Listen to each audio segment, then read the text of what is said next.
the African American community. A new form of popular music pulsed with a renewed spirit and a sense of coming change.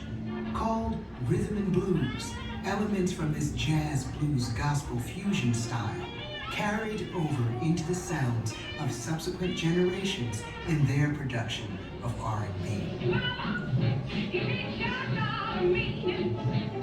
R&B is me at the core. Maybe I have a responsibility to, introduce the new generations to that, to make sure they don't forget that that's what their parents were listening to, that that music is still important and that it should live on. By the mid-1950s, a younger generation of African Americans had created their own unique sound. Although this music was different from that of their parents' generation, the full spectrum of African American music traditions fed this moment, giving R&B a contemporary sound. As R&B took the country by storm, the emerging new sound was given the marketing term rock and roll. Teenagers became its main consumer, and the music shifted to reflect their tastes. Black artists stepped into the spotlight. By the 1960s, record labels like Motown would emerge, and the music of a new generation became a worldwide sensation.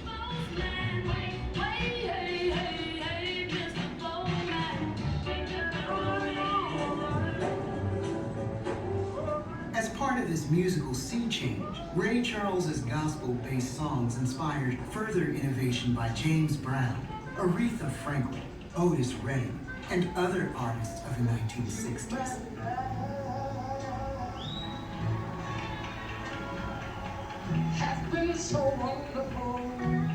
Soul music was a powerful and empowering expression of Black culture and identity.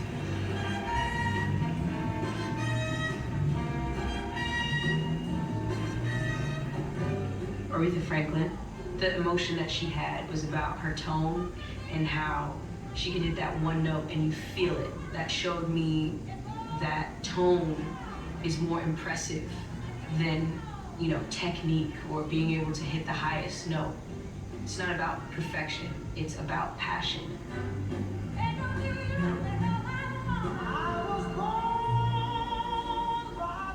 And R&B, soul, and early funk gave voice to the 1960s civil rights movement and the spirit and ideology of Black power. James Brown, Sly and the Family Stone, the Ohio Players, and others pioneered the early trademark sound of funk.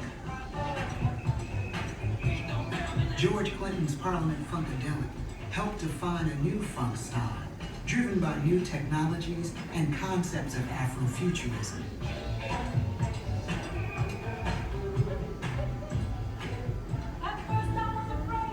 And with the surge of electronic music, disco, house, and Detroit techno exploded on the scene in the 1970s and 80s.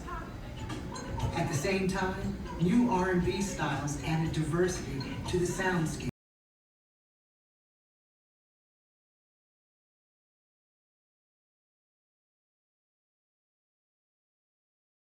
It's alternative R&B, it's indie R&B, it's electronic R&B, but it's still R&B. It's not as simple as just a bass and, a good kick and snare. Contemporary R&B and soul music features musical ideas and artifacts flowing across genres and forward from the past, giving new music a classic feel while modernizing past traditions. I think R&B is very honest right now. I think it's very authentic. I love hearing these new artists make these records that are nostalgic and are reminiscent of old school R&B. I think it's in a good place. We're reinventing and being very creative with what R&B is. There are artists in this generation that understand the bigger picture in R&B music and realize that that's what R&B is. It's so much bigger than just making a great song.